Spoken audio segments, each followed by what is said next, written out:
जय मसीह की आप सभी को ट्रिपल थ्री एडमायर में आप सभी का स्वागत है।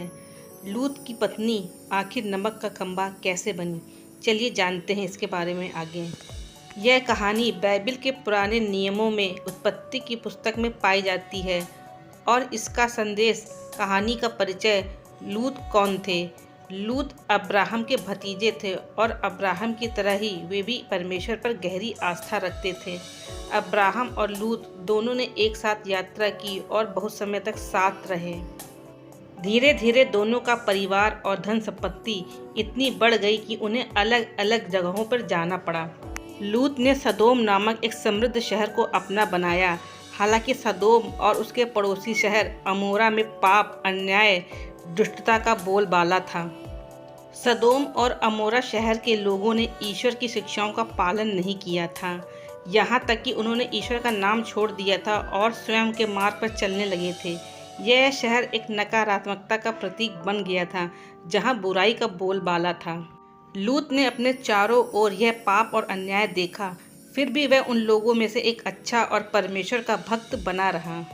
लूत ने सदोम को एक समृद्ध शहर कहा, लेकिन सदोम और उसके आसपास के इलाके में लोग पाप और दुष्टता में थे। सदोम और अमोरा के पापों से दुखी परमेश्वर ने इस शहर को नष्ट करने का फैसला किया।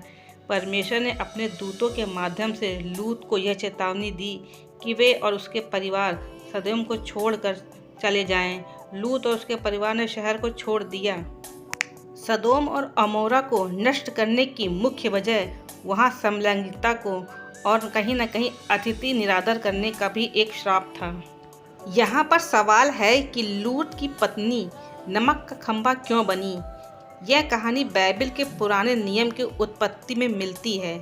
इसके अनुसार परमेश्वर ने सदोम और अमोरा ने अपने पापों और अवशेषों के विनाश के आदेश के अनुसार दो शहरों के नाम दिया, लेकिन लूत जो उस समय सदोम में रहते थे एक धार्मिक व्यक्ति थे, इसलिए परमेश्वर ने उन्हें और उनके परिवार को सुरक्षित रखा। परमेश्वर के दूतों ने लूत और उनके परिवार को शहर में एक सुरक्षित स्थान पर जाने को कहा। साथ ही यह चेतावनी भी दी कि पीछे मुड़कर न देखें, लेकिन भागते समय लूत की पत्नी ने पीछे मुड़कर शहर को देखने की गलती कर दी। परमेश्वर ने पहले यही कहा था कि पीछे देखना मना है। आपको बताते चले कि लूत एक धार्मिक व्यक्ति थे जो सदोम शहर में अपने परिवार के साथ रहते थे।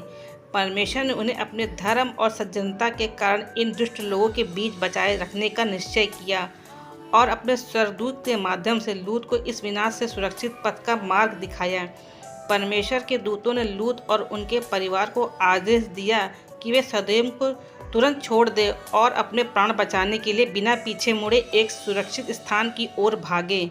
उन्हें यह चेतावनी भी दी गई कि वे पलटकर पीछे न देखें, चाहे कुछ भी हो। भागते समय लूत की पत्नी अपनी पुरानी दुनिया, अपना घर और सदोम में स्थित जीवन को छोड़ने में बाकी नहीं थी। उस पुराने जीवन के प्रति उसका मोह और संबंध इतना था कि परमेश्वर की चेतावनी को भूलकर पीछे मुड़कर देखने की गलती कर बैठी। परमेश्वर की चेतावनी को न मानने पर नतीजा यह हुआ कि वह तुरंत ही नमक का खंभा बन गई। परमेश्वर की चेतावनी को न मानना उसके लिए विनाशकारी रहा। वह फौरन एक नमक के खंभे में बदल गई। यह घटना बताती है कि अतीत की ओर बार बार लौटना, उसके मोह में भटकना और नई शुरुआत को अस्वीकार करना हमारे लिए विनाशकारी हो सकता है।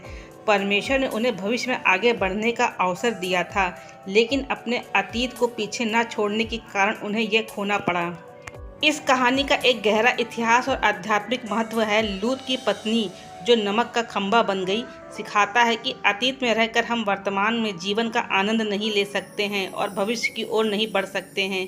कई बार हमारे अतीत में हमारे सुख दुख, असफलताएं, बुरी आदतें या कुछ इच्छाएं होती हैं जिन्हें हम अनियंत्रित महसूस करते हैं, लेकिन अगर हम उन पर अटक जाते हैं तो हम अपने जीवन में विकास नहीं कर सकते। इससे हमें ये जानकारी मिलती है कि जीवन में आगे बढ़ने के लिए पुराने दुख, असफलताएं और बुरी कहानियों को शामिल करना अब जरूरी नहीं है। हमें यह कहना चाहिए कि अतीत से हम क्या कर सकते हैं।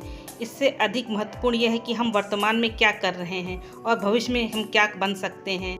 यूँ कह सकते हैं कि अतीत के चक्कर में हम सिर्फ अपना कीमती समय खोते हैं। यह कहानी हमें सिखाती है कि परमेश्वर ने हमें नया जीवन जीने का अवसर दिया है। यदि हम बार बार पीछे मुड़कर अपने अतीत को देखते रहेंगे तो जीवन में आगे नहीं बढ़ सकते हैं।